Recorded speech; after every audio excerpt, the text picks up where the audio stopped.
Tiempo para Pulso Económico. Hoy los mercados nos traen un aporte bastante interesante en el fondo, Van a verlo. El IBEX sube 1,30%, cierra en 7.080,70. Por encima de 7.000. Pero fíjense bien, las compañías que hoy mejoran posiciones en el mercado son Siemens, Naturgy y Grifols. Economía productiva. Luego verán lo que pasa hoy con los bancos. Las que bajan o pierden posiciones en la jornada de hoy. La holding de Iberia y de Vueling, IAG, CIE Automotive y luego CaixaBank. Y después de CaixaBank, Bankia. ¿Por qué? Porque se acabó la luna de verano, se acabó lo de la fusión. Hoy hablaremos de la fusión, pero hoy ya pierden fuelle las fusionadas. Y los bancarios también. Así es que, bueno, esa es una consideración a la hora de valorar qué es lo que hacen los mercados. Y ahora vamos al sumario de los temas. Bueno, hablaremos durante Pulso Económico hoy de los anuncios que ha hecho el presidente del Gobierno. Dice que espera una caída del Producto Interior Bruto del 10% a finales de año. Hablaremos de algunas iniciativas, como por ejemplo la de Alemania, que estudia una semana laboral de 4 días como solución a la crisis económica. Fíjense, la de ellos es mucho más benigna que la nuestra. También hablaremos del presidente del Gobierno, que ha bendecido la fusión CaixaBank-Bankia, y hablaremos de cómo se han frenado las expectativas alcistas de esas dos compañías fusionadas que han sometido a una enorme presión, o van a someter a una enorme presión al BBVA.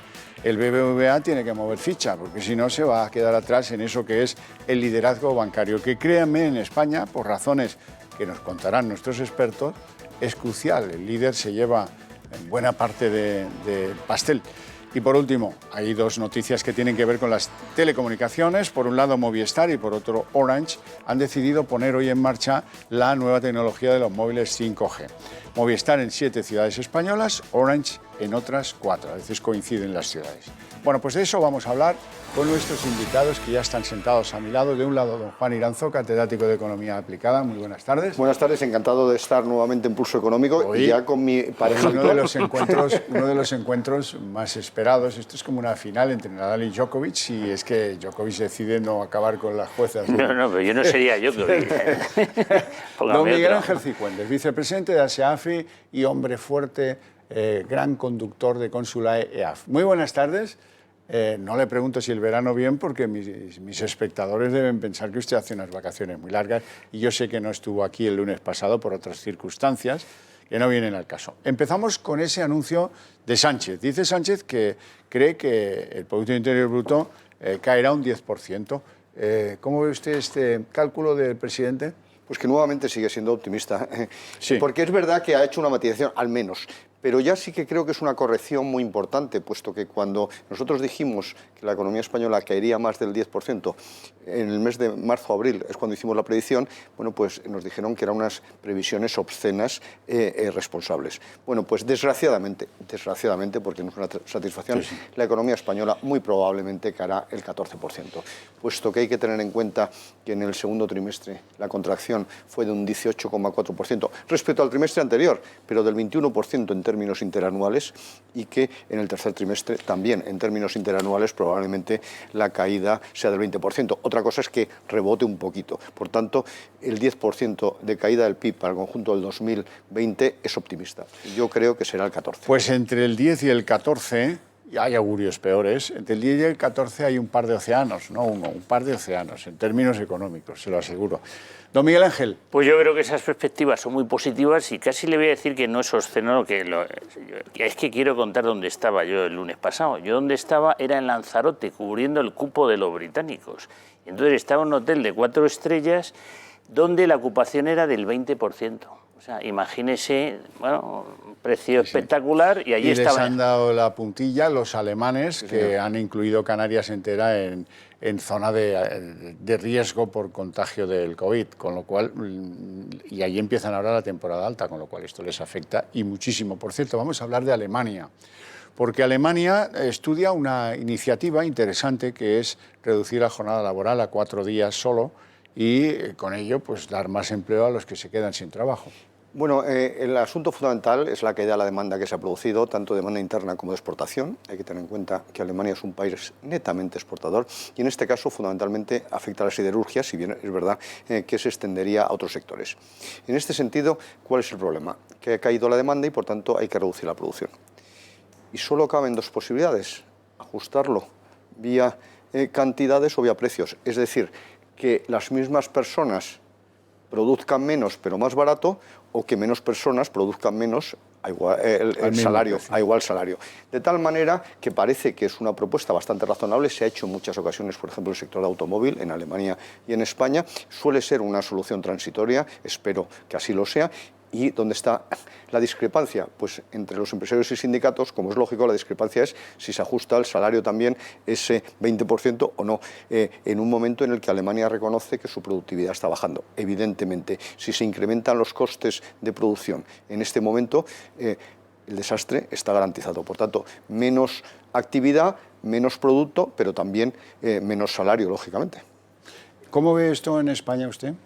Bueno, yo creo que una cosa que me gusta de los alemanes es que son muy creativos en todo este tipo de soluciones laborales y también, por ejemplo, con los jóvenes. Hay jóvenes que estos mini-jobs... Hay una enorme cantidad de mini-jobs en Alemania. Bueno, pues eso es extraordinario, mejor que verlos en los parques tocándose las narices. Entonces me parece una idea pues bastante buena, con lo cual, vamos, no puedo estar más de acuerdo. Nada, estupendo. Vamos a escuchar al presidente del Gobierno en otra de sus declaraciones de hoy que dice que, bueno, que bendice la fusión CaixaBank-Bankia. Le escuchamos. Cuando se ha dado a conocer esta información ha sido cuando las dos entidades financieras, dos entidades que cotizan en bolsa, han decidido iniciar el proceso de negociación para una fusión. Y esta es una información muy sensible. Sí. Y esta es una información que, lógicamente, quien la sabía son los responsables de economía del Gobierno de España. No lo sabía ningún miembro del Gobierno de España, porque evidentemente tenemos que garantizar esa confidencialidad y, en segundo lugar, ser muy conscientes de que el proceso no ha terminado. No porque ellos hayan anunciado que se va a proceder a esa fusión, bueno, pues el Estado tiene primero que ver las condiciones de esa fusión. Si nos interesa, lógicamente, en ese objetivo que tenemos de defender la estabilidad del sector financiero, de defender el interés general y de defender también y maximizar la participación pública en esta operación. Bueno, ya les he contado que hoy la expectativa bursátil de ambas compañías parece que ya no ha quedado en nada. La gran noticia ha durado una sesión de bolsa, ¿eh? Pero bueno, a pesar de eso, yo les tengo que contar que tengo enorme simpatía por esta fusión. No participo en las acciones de ninguna de las dos compañías, pero todo lo que a Podemos se le atraganta, a mí me gusta. Y aquí está claro que se les ha atragantado y de enorme manera esta fusión, hoy Irene Montero, pero el otro día tal, todos están soliviantados. Tanto que ha tenido que salir Sánchez a decir, bueno, oye, que no lo conocieran, pues no tienen por qué conocerlo. Además, el Consejo no es quien da el ok a todo esto, lo da el Banco Central Europeo y el Ministerio de Economía. Y ya. Así es que, bueno, ha tenido que puntualizarlo, ¿no? Vamos a la fusión, al intríngulis de la fusión. En primer lugar, está claro que tienen que reducir los costes operativos, han hablado de un 20% de reducción de costes, no han hablado con tanta claridad de el coste social o el coste de empleo que se estima en como poco 8.000 trabajadores. ¿Cómo lo ve? Digamos. Sí, efectivamente. La sinergia que se produciría con esta fusión básicamente depende de la reducción de costes y se estima que para que sea eficiente el umbral de esta fusión tiene que haber una reducción de costes mínimo del 20% sobre el total de los costes operativos actuales de ambas entidades, es decir, unos 1.300 millones al año. ¿Eso qué significa? Pues que una parte importante de esos costes en cualquier entidad financiera son costes de personal y costes de apertura, de tener operativas las oficinas. Y además, no todos son ventajas. Es verdad que va a haber ventajas de sinergias, como decíamos anteriormente, de economías de escala, también de apoyo en caso de que alguna entidad tenga problemas en los próximos meses de solvencia, se apoyan mutuamente, pero también es verdad que hay costes importantes. Y en este sentido, sobre todo en Madrid, en Valencia y en Andalucía, se produce una coincidencia muy importante, no solo de oficinas, que por supuesto, sino también de negocio y de concentración de riesgo. Por tanto, ese es el problema fundamental. ¿Y cómo entiendo yo que se va a resolver? Pues de las 6.700 oficinas que en este momento resultaría de la fusión, pienso que, sobre todo por esas duplicidades, se cerrarán al menos 1.500. Y habrá un ajuste fundamentalmente de plantillas en las oficinas y también parte en los servicios centrales, pero básicamente en las oficinas. Por tanto, sí, se estima entre 6.000 y 8.000 empleos, porque si no, no tiene sentido económico esta fusión. Miguel Ángel. Yo aquí por apuntillar algo diferente a lo que dice Juan, esto parece como la fusión de las Españas, ¿no? En el sentido Bankia, Caixa, todo el Mediterráneo, o sea que es interesante, no me extraña que a Podemos pues no le guste. Y yo como EAF y vicepresidente de ASEAFI, pues bueno, espero que muchos de los que están en las bancas privadas de estos bancos, pues terminen siendo asesores como nosotros, o sea, que salten oye, si salen, porque salen jóvenes, oye, tienen la posibilidad. Yo creo que nuestra profesión tiene mucho futuro, porque el asesoramiento independiente, bueno, pues es que en este momento es fundamental para que los clientes puedan ganar dinero. Es muy importante lo que ha dicho don Miguel Ángel, porque evidentemente a mí me gustan más ya las fusiones transfronterizas, porque precisamente no se concentra tanto el riesgo, pero sobre todo todos los bancos se enfrentan a dos grandes retos: la digitalización, que va a ahorrar muchísima mano de obra, o ya la está ahorrando, y sobre todo la desintermediación en la que se refería don Miguel Ángel. Claro. Cada vez va a haber menos bancos tradicionales. Pero no hay fusiones transnacionales porque las sinergias se bajan a la mitad o a menos de la mitad, y los beneficios de las... Es fácil sinergiar cuando estás vendiendo el mismo producto, tienes la misma informática y obedeces a las mismas leyes. Más complicado es cuando tienes que armonizar... Pero la cultura financiera cada vez se debe globalizar más, y sobre todo en Europa, en un mercado único, y en este sentido hay que tener en cuenta, eso sí, que nuestras entidades son pequeñas y que la resultante sería la 10ª entidad europea, no sería de las primeras. Sí. A mí me gusta hablar claro, y les digo, para la Caixa, una decisión formidable que la sitúa como la entidad líder del sistema financiero español. Para Bankia, un desastre porque desaparecerá. Así es la cosa. Ahora bien, aquí entra un escenario nuevo que a lo mejor es bastante más podemítico de lo que ustedes imaginan. Resulta que tenemos una entidad, la resultante, donde el Estado tiene un 15% y donde el Estado se va a sentar en el Consejo de Administración. Y yo me río de los peces de colores cuando, por ejemplo, las remuneraciones que tiene actualmente el presidente de la Caixa, el presidente de Bankia, el consejero delegado de cualquiera de las dos, las tenga que revisar alguien del gobierno de Sánchez y el de Podemos. Aquí vamos a reírnos mucho porque, en fin, digamos que los grandes líderes de la banca en España, sobre todo los que provienen de caixas o de cajas, que son estos dos, han hecho de su capa un sayo, y este consejo, bueno, yo me brindo a ser secretario de ese consejo para escribir las actas, porque promete ser jugoso. Esto no ha pasado nunca. Esto no ha pasado nunca en España, que un consejo de administración de la primera entidad bancaria del país tenga unos consejeros allí que nombra Pedro Sánchez y Pablo Iglesias. No tiene ningún sentido que en una entidad privada en competencia con otras muchas y con una regulación importante, por tanto que podría haber una discriminación positiva a favor del banco que tiene participación pública, no tiene ningún sentido esa participación pública. Es verdad que hay precedentes bastante parecidos. En el caso de Alemania, sobre todo el Commerzbank, tiene una presencia del 15,6% porque viene precisamente del proceso de saneamiento de apoyo, pero están pensando en venderlo, como es lógico. O sea, por tanto, yo sí que creo que en este proceso de fusión también tiene que haber un calendario para que el sector público salga de ese banco, porque crearía una competencia, entre comillas, desleal con el resto de las entidades, evidentemente, porque la regulación bancaria cada vez más estricta. Bueno, pero al mismo tiempo que haya unos consejeros allí que nombra el gobierno, tensa un poquito la cuerda del nivel decisorio. Es decir, esto de eliminar, por ejemplo, al máximo representante jurídico y no dar ningún tipo de explicaciones, cosa que ha sucedido en una de estas dos entidades, pues ya no, ahora no va a poder ser, porque ahí van a nombrar pues a Jordi Sevilla o a, yo qué sé, ¿a quién? A Elena Salgado, a alguno de estos de relumbrón, a que representen en ese consejo al Estado, y entonces ya veremos, las cosas cambian. Ahora, sí, lo pero que también puede ocurrir como en la Comisión Nacional del Mercado y la Competencia, que la persona elegida por Podemos, ante el examen preceptivo entre el Parlamento, dijo: yo no tengo ni idea de este asunto. Sí. Y eso es muy peligroso en el sistema financiero. Sí, bueno, torres más altas han caído, tengo que decirle. Lo que está claro es que esta fusión, si de algo sirve, es de meterle una prisa brutal al BBVA, que se ha quedado de ser el banco líder en España. Parece que están atenazados por las dudas, y los mercados descuentan que vaya a quedarse el Banco Sabadell, que vaya a llegar a un acuerdo similar, parecido con el Banco Sabadell. Ser el primero en un mercado tiene ventajas, sin lugar a duda, ser el líder. Y en este sentido, el BBVA lo era, por ejemplo, respecto a activos, tenía 414.000 millones de euros, o sigue teniendo. Y en este sentido, era el líder. Lo que sucede es que ahora va a ser desplazado por esos 660.000 en resultado de la fusión entre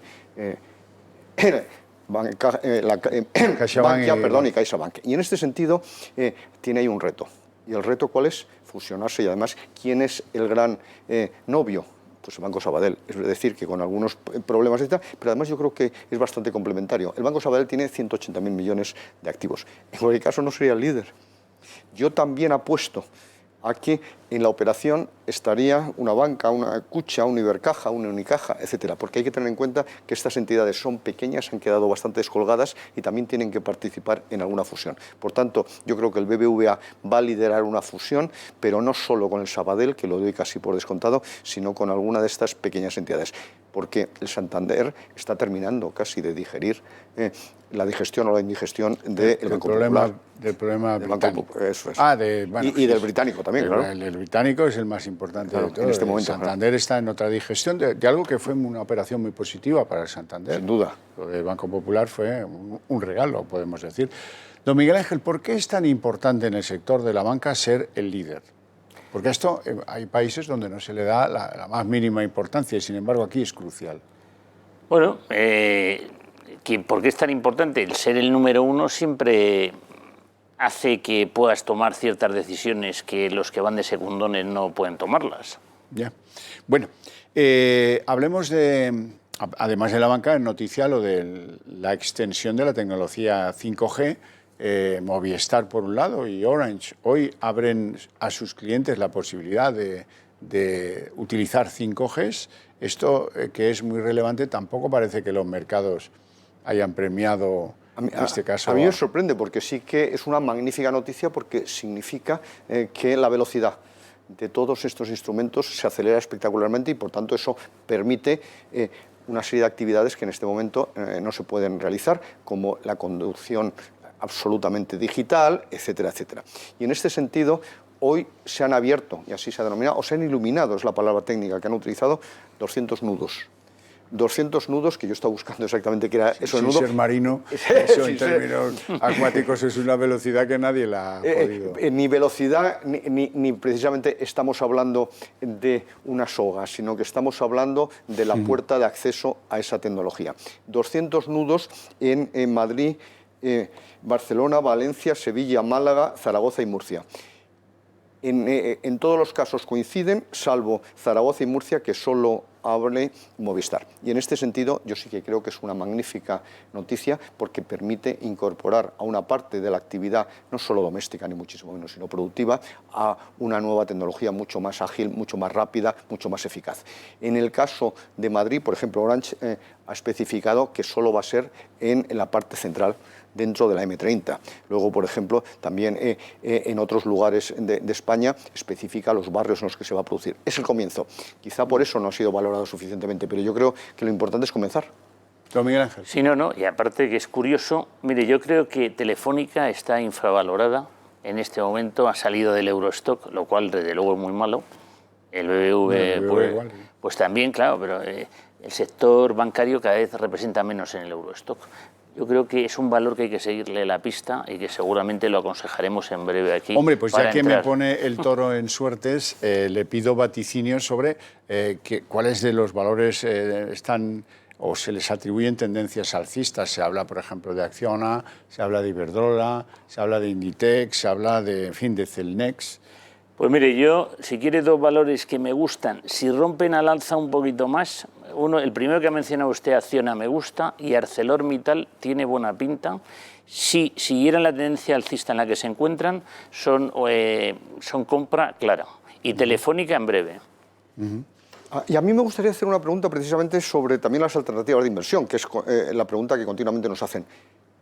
¿Cómo vemos o cómo ve el oro? Porque el oro en el mes de agosto ha superado los $2.000 la onza por vez primera en la historia. Sí. Está por ahí. Es el valor que más mantiene su poder adquisitivo desde Grecia. Con la misma cantidad de oro antes se podía comprar una túnica y ahora un gran traje. ¿Pero cómo lo ve?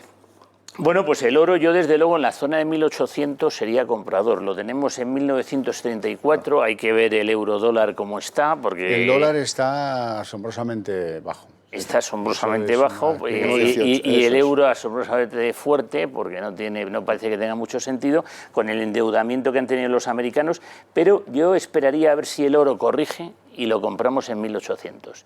Y lo vemos de aquí, antes de que termine el año, a ver si lo podemos comprar en esa zona. Estados Unidos ha creado 1.400.000 puestos de trabajo en el mes de agosto. Sigue creciendo espectacularmente el empleo y tan solo ya está en una tasa de paro del 8%. Ya me gustaría. Ya me gustaría, ya. Sí, porque las noticias que les llevamos dando de lo que es la macro española son absolutamente lamentables, ¿eh? Uno sale aquí deprimido si no escucha, pues hoy, comentarios interesantes a la par que amables por parte de nuestros dos contertulios. Señores, no tenemos tiempo para más. La cita, el compromiso es que mañana, como un clavo, a las 6:30 de la tarde, el servidor está aquí para contarles lo sanitario, lo económico, pero lo político, en fin, y sobre todo hacer un seguimiento por todo el terreno de juego del presidente Peter y del aliado, el de los moños, que parece cada vez una cosa más horrible.